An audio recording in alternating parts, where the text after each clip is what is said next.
បាទកីឡាករបាទអ្នកអាហារប្រឹងប្រែងមិនទៅក៏ណាបានលោកលីងកាដូលោកនៅអបថងបាទ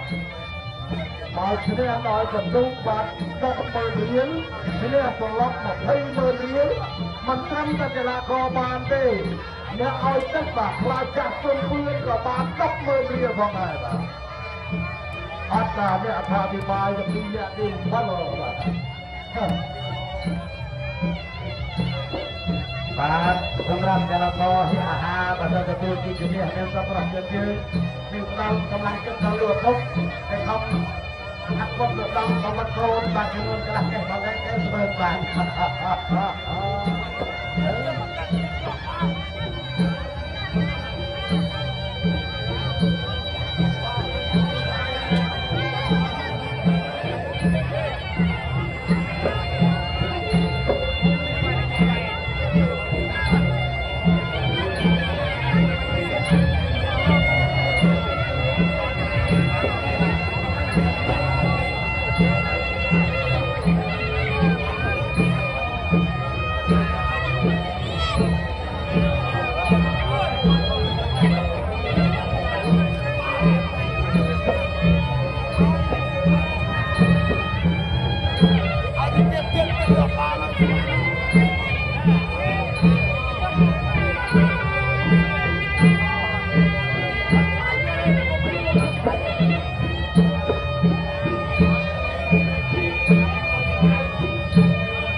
សំចែគ្រូសំចែណាប្រទេសកីឡាករប្រកួតខ្ញុំថាឲ្យទឹកបាទជួយទៅខាងក្រៅ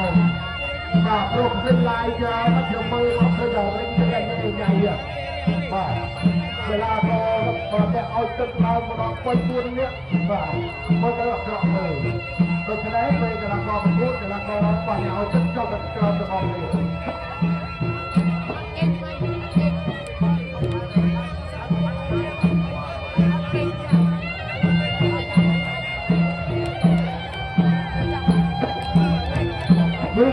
បាយក៏ពុំជួយក៏បានបញ្ចប់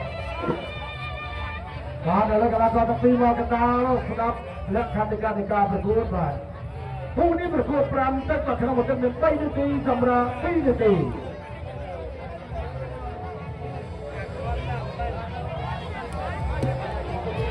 បាទចៅក្រមព្រៀងប្រំព្រៀប្រកួតគូទី3ទឹក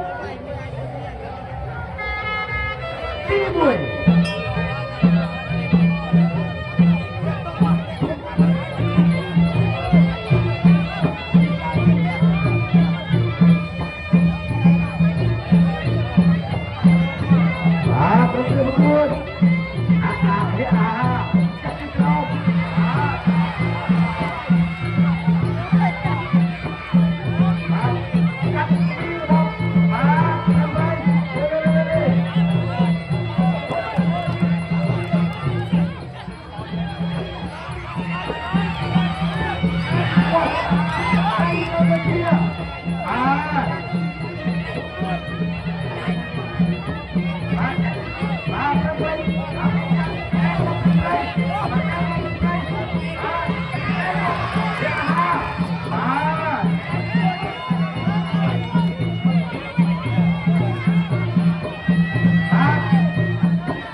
5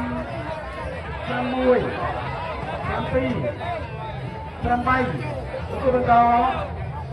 9 10បាទបាទដូច្នេះឃើញថា